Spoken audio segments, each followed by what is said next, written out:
Hello, everybody. Hope you are all well. I wanted to chat to you today about those times in your life when you are feeling really shitty.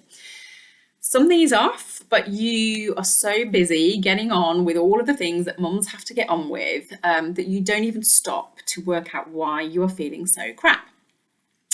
Knowing your values here can be one useful strategy because you can check in with your top values to assess, where those values might not be being met right now. But there is another method that I wanted to have a chat with you about today, which is really straightforward. It's called the Life Clarity Exercise. And I use this exercise with my clients when they just don't know where to start. So the exercise involves looking at each area of your life and literally rating your satisfaction with that area on a scale of 1 to 10. And I've got a worksheet that I use with specific life areas written out, but I also ask my clients to change the areas or rename them if they don't make sense to them in their life. But I'll tell you the areas that I use as a starting point, and then you can see if they resonate with you or not. So the different life areas are home and living space, health and fitness, family and friendships, love and relationships, finances and wealth, career, fun and creativity, community or social, and then personal growth. So you might, for example, swap out personal growth for spirituality or religion or learning. You might want to separate out family and friendships into two different categories. You might want to split that even further out into close family or wider family, or close friends and wider friends. And health and fitness is a huge area as well. So you might want to divide that up into mental health as well as physical health. You could then split it further into fitness, into nutrition, whatever works for you and feels appropriate for you. But you get the picture anyway. So then it is useful to think about each area and imagine. So we're going to ask you to rate on a scale of 1 to 10 your satisfaction in these levels. So first, imagine what a 10 out of 10 would actually look like for you. So really think about that. If this area was perfect for me and making me feel truly happy, truly fulfilled, what would be happening? So what would I be seeing? What would I be hearing? What would I be feeling? When you've worked out what a 10 out of 10 means to you, then rate your current reality. So how happy are you actually in each of these areas out of 10 right now? So go through and rate for each of the areas, and then it's time to just take a step back and have a look at that big picture.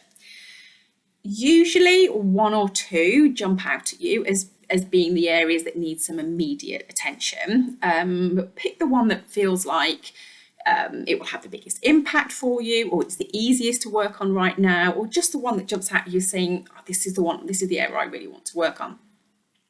And some, might feel bigger than others. So career, it could be quite a big area for you. So you may just want to break that down into steps towards getting that 10 out of 10 scenario, and then take small steps now so that you move in the right direction.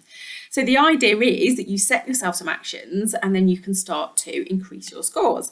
So let's just think of a few ideas to show you exactly what I mean. So let's take home and living space first. I actually went through this myself recently, and doing that meant that I saw a really low satisfaction score on the home and living space. And it's one of those things that you kind of know. The place needs a lick of paint, the sofa's ripped, the TV unit doesn't quite go with the room, doesn't fit properly in the room, that kind of thing. And you might pass comments every now and then to your other half, man, we need a new sofa. God, look at those paint scratches, this TV unit is driving me nuts, those kinds of comments.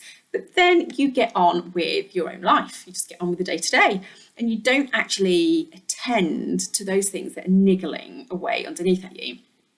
And bit by bit, they start to bring your mood down. We know that the more positively we are thinking, the better we feel. Our thoughts create our feelings. So the more negative thoughts that we are having, the crappier we are going to feel. So I sat my hubby down. I discussed whether it was the right time now for a new sofa, lick of paint, new TV unit. It was. We set a budget for ourselves. We went sofa shopping. We took a week off work to do some decorating. We hired a skip to just get rid of a whole load of clutter. And just having that plan in place was enough to remove the negativity around it. So I was suddenly excited about what we were going to do to solve the problem rather than just being frustrated by it. So that's one example. So let's have a quick look at the others then. So let's have a think about health and fitness and what that might mean. So you might set some actions to start exercising, or to make that physio appointment that you've been putting off, or to buy a recipe book of healthy foods, or to join a nutrition group online. You might decide to schedule in that walk every lunchtime so that you're getting out to the fresh air. You might block that time out in your work calendar so that nobody can claim that time from you. So lots of small steps there that you can take to plug any gaps around health and fitness. Family and friendships is the next one. So lockdown has been so hard on all of us, not being able to spend time with loved ones, friends. So for those of you that can start to now, maybe start booking in some meetups or arranging lunch with a loved one. And if you can't meet yet, maybe scheduling a phone call. Or maybe you actually need to remove yourself a little bit from some relationships. Maybe a friend or family member are always asking you to do things for them. Maybe you always come away feeling drained and tired. So perhaps actually your action here would be to set some boundaries for yourself and around people pleasing. Maybe you don't have to go on that night out with the school mums if you really don't want to. So take some time to identify why your score in this area is low, and then put some steps in place to increase it for you and not what you think you should be doing. So then love and relationships is the next one. So maybe you want to get back on that dating app. Maybe you want to come off that dating app. Maybe you need a date night with your other half. Maybe you need some space from your other half after a year in lockdown. Whatever it is that will support you in your life satisfaction levels in that area, that's what you need to focus on. Next area then is finance and wealth. So if this is a low score, do you need to look at your finances more often? Have a plan in place maybe? Do you need to work on your money mindset so that you can start to attract more money into your life without feeling guilty or unworthy? I'm doing a fabulous money mindset course at the moment. Even as a coach, there is always more to learn, more layers to peel away. So let's move on to career then. So that could be, do you want a new job? Is that why you have the low score in that area? Or do you want to start studying maybe for a work-related qualification so you can get promotion, or just to make your current job easier or more satisfying? Do you want to start a business or grow your business? Do you want to deal with a conflict perhaps with a colleague at work?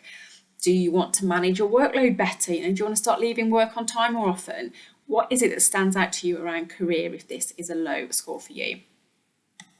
Fun and creativity is next then. So this has been so limited for me during lockdown. So my fun is going to new places, seeing friends, and that has been severely restricted for so many of us. But I've found other ways to meet those needs, as I think we all have. This might not sound fun to some people, but I've really embraced colouring. That mindfulness, adult colouring that you get, those colouring books. I love it. And it's so calming. I've also found new local parks and nature reserves that I never even knew existed before lockdown. I've had Zoom calls with friends, although I think a lot of us are a bit zoomed out now. I actually met a friend for dinner last week. We sat outside, we looked out, we got under one of those heaters, and it was just amazing to chat, put the world to rights again. And that was a really fun activity for me. So do you need to plan in some fun and creative things to do? I've also been talking about buying a bike recently. I think a lot of people have, haven't they, recently? Excuse me. So the thought for me is if I buy a bike, I can go out cycling with the family. It's not something that I have ever done really, but my hubby really loves cycling. My little one does too. So what can you do to inject some fun into your life if the score in that area is a bit low as well? And very often you'll find that the actions that you choose can overlap into other areas of your life as well. So that example of me buying a bike, that's going to impact my health and fitness. That's going to impact my family relationships as well as my fun area. So it's a win-win-win. Next one then is community and social. So maybe I've talked about this a little bit, but maybe it means a bit more to you than just meeting up with friends. Maybe you want to get involved with a charity or your church or your kids' school more. What would give you that sense of contributing to your local community more, if that's something you feel needs to be upped a little bit? And then the last one on my list is the personal growth.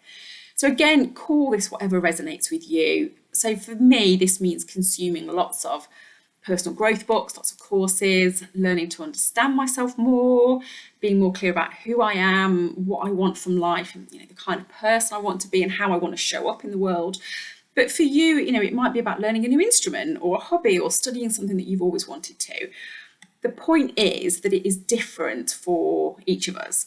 The way we define each life area will be different for each of us. And then the things that we need to do to increase our satisfaction scores in each of those areas is going to be different as well.